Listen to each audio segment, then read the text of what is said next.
Crecieron en línea y ahora lo usan para contraatacar. La generación Z no solo publica memes, también enfrenta regímenes, desde videos virales hasta grandes revoluciones. Esta generación logró algo inesperado, lo que asusta a los gobernantes de todo el mundo. Hoy, en el show de infografías, explicamos cómo la generación Z causó la caída de 2 gobiernos. Nepal fue la primera ficha de dominó en caer, una pequeña nación asiática que no es ajena a los disturbios. La tragedia ya había golpeado a la familia real cuando el príncipe heredero cometió un asesinato masivo, acabando con la monarquía y sumiendo al país en caos. Desde entonces, las luchas de poder siguieron entre tradicionalistas, militares y un fuerte partido marxista-leninista apoyado por China. Pero todos tenían algo en común. Ninguno de ellos estaba exactamente a favor de un gobierno libre. Nepal debía ser una democracia, pero la corrupción era grave, el nepotismo abundaba, la calidad de vida bajaba y los jóvenes perdían esperanza. Entonces algo cambió. Las redes sociales les dieron un arma que el gobierno no podía controlar. Conectó a jóvenes frustrados de todo el país, transformando bromas en movimientos y memes en llamados a la acción. En chats y páginas públicas, organizaron y planearon un movimiento de protesta que las autoridades intentaron suprimir. La generación Z de Nepal inundó Internet, burlándose del gobierno y de la élite con sátira que exponía la corrupción real. Sus publicaciones se viralizaron, su enojo se difundió y el régimen entró en pánico, tomando medidas drásticas contra redes sociales. En 2025, se anunció una prohibición generalizada de la mayoría de las plataformas, técnicamente porque los sitios se negaban a pagar una nueva tarifa impuesta por el gobierno. En realidad, el gobierno buscaba suprimir el movimiento de protesta en su contra. En septiembre de 2025, estalló una ola de protestas, no solo contra una nueva ley, sino contra años de corrupción y mal gobierno. El gobierno actuó rápido. Las fuerzas de seguridad intervinieron para aplastar las manifestaciones antes de que pudieran extenderse, usando intimidación y violencia para silenciar a las multitudes. Pero el impulso ya estaba ahí. La clave del éxito de las protestas en Nepal fue que se organizaron fuera de la vista. En Discord, uno de los pocos sitios permitidos, era ideal por sus servidores personalizables y privados. Así que todo el movimiento pasó desapercibido para el gobierno. Rápidamente atrajo a más de 10.000 personas, muchas apoyando el movimiento a distancia. Desarrolló estrategias para tener éxito y evitar los peores ataques de la policía y el ejército. Tuvieron un éxito increíble. El movimiento creció tan rápido y fuerte que las autoridades pronto se vieron sobrepasadas. En las primeras protestas, varios manifestantes murieron y el gobierno decretó toques de queda nacionales. Sin embargo, los manifestantes volvieron con más fuerza y exigieron la renuncia del gobierno. El primer ministro K.P. Sharma Oli se negó a renunciar, aunque hasta el ejército se lo sugirió. Pronto se notó que los manifestantes tenían un plan y que el gobierno sería sorprendido. En días posteriores, los manifestantes saquearon edificios gubernamentales, casas de funcionarios y prisiones, liberando a muchos presos. La protesta siempre se adelantaba y pronto llegaron las renuncias. Tras la derrota admitida por el gobierno y la huida del primer ministro, el ejército intervino para restaurar el orden. Para calmar las protestas, hizo concesiones clave mientras se formaba un nuevo gobierno. Por eso regresaron a la discordia. Los líderes del movimiento se reunieron para decidir quién lideraría el gobierno interino. Su elección requiere aprobación militar y aceptación de todas las facciones. Tras varias deliberaciones, eligieron a una ex jueza respetada, quien se volvió la primera líder femenina de Nepal. Ella asumió el cargo. Con elecciones en 2026, la transición tomó solo una semana. Una de las historias políticas clave de 2025, y no fue un caso aislado. Madagascar es uno de los países más pobres, con 3 de cada 4 personas bajo la línea de pobreza. Desde 2009, la nación está gobernada por el presidente Ons Ratsuel. Su mandato ha estado marcado por la corrupción, elecciones disputadas y boicots generalizados por parte de la oposición.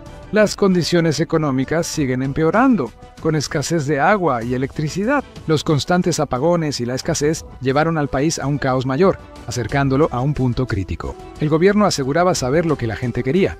No comida, agua o electricidad, sino un teleférico de 13 kilómetros. Para el público, era otro caso de corrupción, mientras sus necesidades básicas seguían insatisfechas. Además del resentimiento, Ratsuel y su familia eran famosos por su ostentación. Pronto todo colapsaría. El 18 de septiembre de 2025, 2 políticos convocaron a protestas masivas frente al Senado, manifestaciones contra la corrupción y el deterioro de la calidad de vida. lemas simples, hartos de apagones y nos negamos a ser pisoteados, y la juventud del país respondió en masa, con gran parte de la organización llevándose a cabo en una página de Facebook llamada Generación Z Madagascar. Sin embargo, el presidente no estaba preocupado.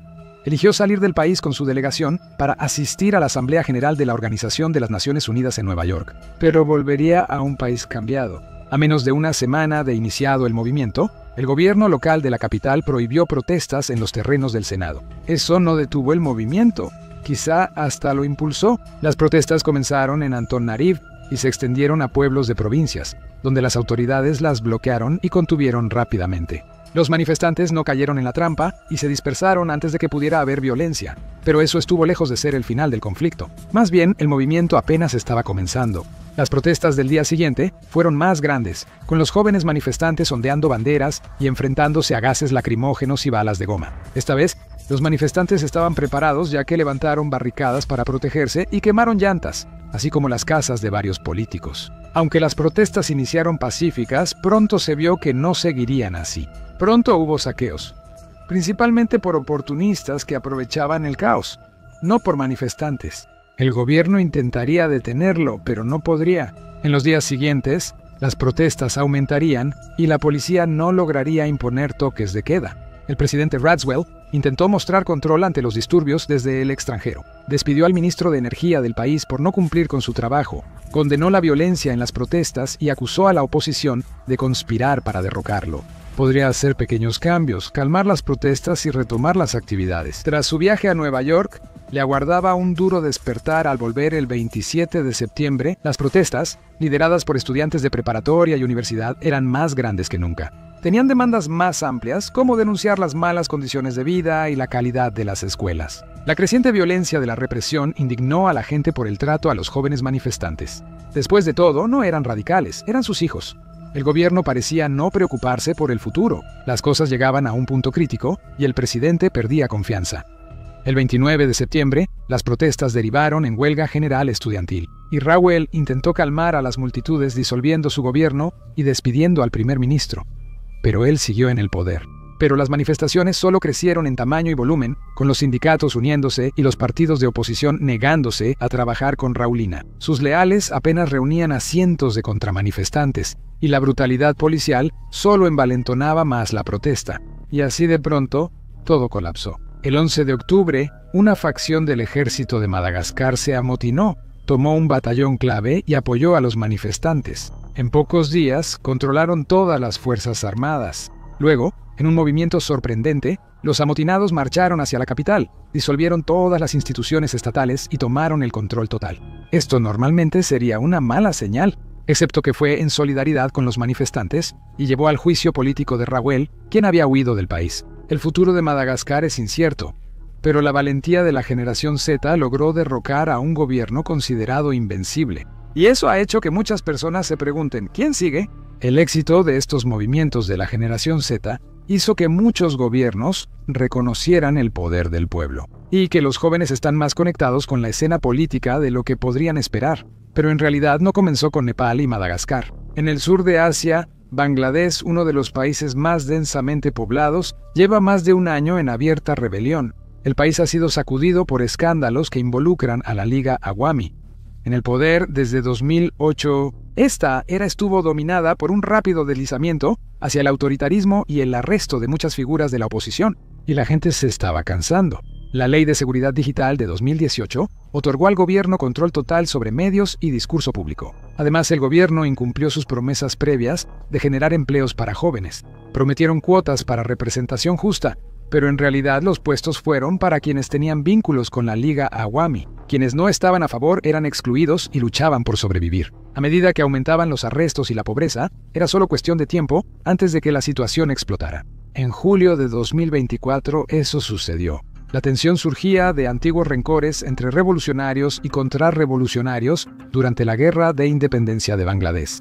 A medida que el movimiento comenzó a expandirse, fuertemente dominado por jóvenes activistas que exigían un futuro en el que pudieran tener éxito, el gobierno tomó la decisión de cortar el Internet para evitar la organización. Pero esto solo enfureció más al movimiento juvenil. La Suprema Corte reavivó la esperanza al revocar los intentos del gobierno de eliminar las cuotas. Pero esa esperanza fue aplastada casi de inmediato cuando las fuerzas de seguridad desataron una represión brutal que se conoció como la Masacre de Julio. Más de 1,000 manifestantes murieron y más de 20,000 resultaron heridos, lo que elevó la situación.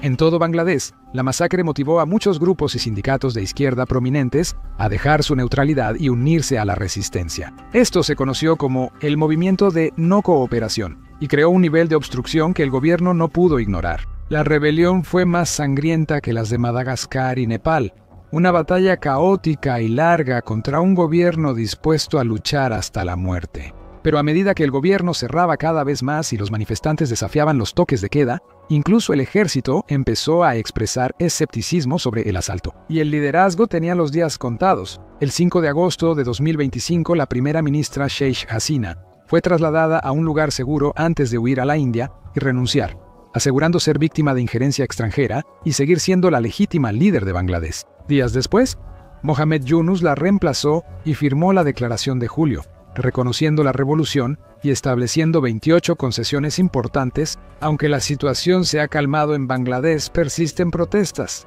algunas porque el gobierno interino impulsa prohibir la Liga Awami. En todo el mundo, dejó de ser tendencia y se volvió una revolución. No todas las protestas terminan en golpe de Estado, pero cada vez son más difíciles de ignorar. El siguiente en enfrentar la ira de la generación Z fue Kenia, donde el motivo principal era la brutalidad policial. La nación tenía protestas desde 2024. El proyecto de ley de finanzas de Kenia, impulsado por el gobierno de William Ruto, busca abordar los déficits financieros. Propuso un gran aumento de impuestos, algo que la población no podía permitirse. Las protestas que siguieron fueron en su mayoría pacíficas, pero el gobierno las vio como una amenaza y reprimió a la oposición, incluida la de Alberto Omundio Huang, maestro y activista bloguero muy crítico con la policía. El gobierno pronto lo arrestó y lo acusó de publicación falsa.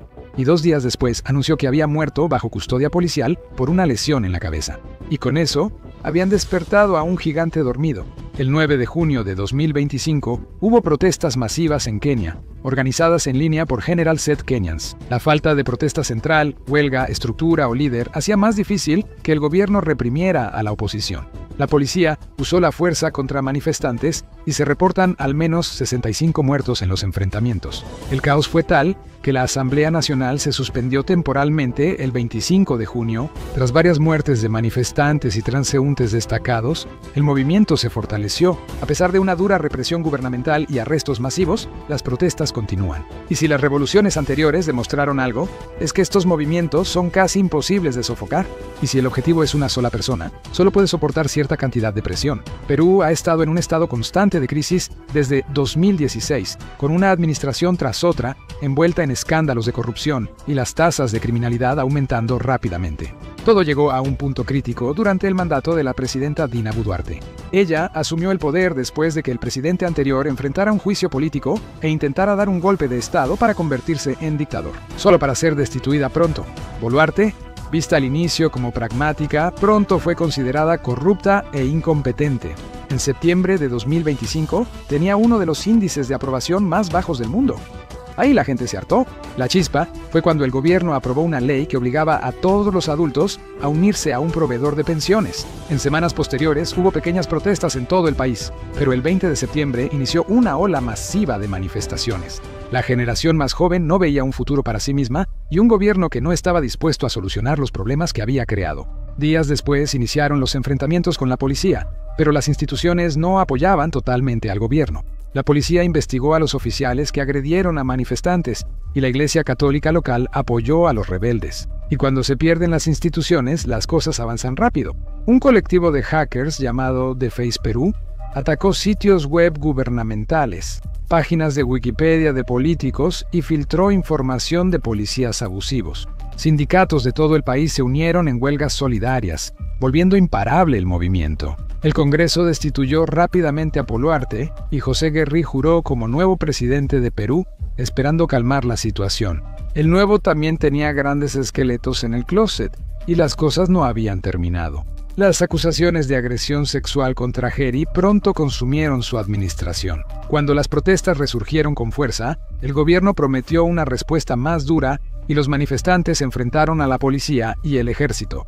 Geri se negó a renunciar y afirmó que debía mantener la estabilidad del país. El gobierno argumentó que los manifestantes actuales eran agitadores externos y subversivos. Hasta octubre de 2025, el movimiento continúa. Todas estas protestas tienen algo que otros movimientos desearían. Estos movimientos se organizaron en secreto, lo que les permitió planear antes de la intervención del gobierno. Muchos movimientos de protesta enfrentan dificultades porque diferentes facciones con distintos objetivos y tácticas los atienden. Eso significa que mientras un grupo podría querer hacer una declaración, otro podría realmente querer una guerra, y la respuesta del gobierno probablemente no permitiría ninguna distinción real. Antes, la represión obligaba a que los movimientos rebeldes se organizaran en lugares físicos y fuera de la vista. El ejemplo más famoso es lo ocurrido antes de la Revolución Americana, con reuniones clandestinas que Pablo Revere protegió cuando cabalgó a medianoche, para alertar que los británicos venían, lo que según la leyenda siempre era muy riesgoso. Una redada bien planeada puede eliminar líderes de protesta, confiscar suministros y hacer que el movimiento no funcione. Pero es mucho más difícil allanar un servidor de Discord. La mayoría de los movimientos de protesta de la generación Z se organizan principalmente en redes sociales, donde los participantes están muy lejos unos de otros y a veces incluso en otros países. Es más difícil para un gobierno cerrar una red social, especialmente si no tiene sede en el país donde ocurren las protestas. A menudo los líderes empresariales no se dan cuenta de lo que pasa hasta que es demasiado tarde. En Nepal, el canal de Discord que impulsó la revolución creció por meses sin que el gobierno lo notara. Existe otro factor X en las protestas de la generación Z que los adultos no comprenden. La generación Z ha sentido durante mucho tiempo que el mundo simplemente no está hecho para ellos. El costo de la vida básica sigue subiendo y subiendo. Millennials y generación Z enfrentan dificultades para independizarse y adquirir un auto, una casa o pagar la renta. Cada día es más difícil encontrar trabajo. Y muchos sienten que el gobierno está demasiado enfocado en las preocupaciones de las generaciones mayores, excluyéndolos a ellos. El resultado ha llevado a que muchos sientan que ningún partido los representa y que no tienen nada que perder al intentar algo nuevo y sacudir las cosas. Entonces, ¿esta revolución llegará pronto a tu país? Es común pensar que una tendencia iniciada en un país se expandirá a otros. Todas estas revoluciones y protestas masivas compartían varias cosas. Se habían estado gestando durante mucho tiempo y fueron precipitadas por una disminución repentina en la calidad de vida o un aumento en la opresión. Aunque la mayoría de estos países se presentaban como democracias, todos tenían gobiernos opresivos que reprimían la disidencia, resistían el cambio y violaban derechos durante protestas pacíficas, por lo que otros países deben actuar con cautela. El general Z está avanzando más en la política electa en ambos lados del espectro político. Sus candidatos suelen ser más poco convencionales e iconoclastas que el promedio y no temen enfrentar a miembros de su propio partido. Solo Maxwell Frost de la generación Z está en el Congreso de Estados Unidos, pero varios candidatos destacados buscan entrar en la próxima elección. En Estados Unidos y muchos países, la política electoral es la vía más fácil para influir en la dirección del país. Pero para quienes no tienen esas opciones, el movimiento está organizado, es experto en tecnología y cada vez está más decidido a ver un cambio en su vida. No aceptan un no por respuesta. La generación Z podría estar cambiando las reglas de la política, pero cada generación ha transformado el mundo a su modo. Conoce cómo cada generación influyó en nuestro presente en solo 10 minutos o haz clic en este video.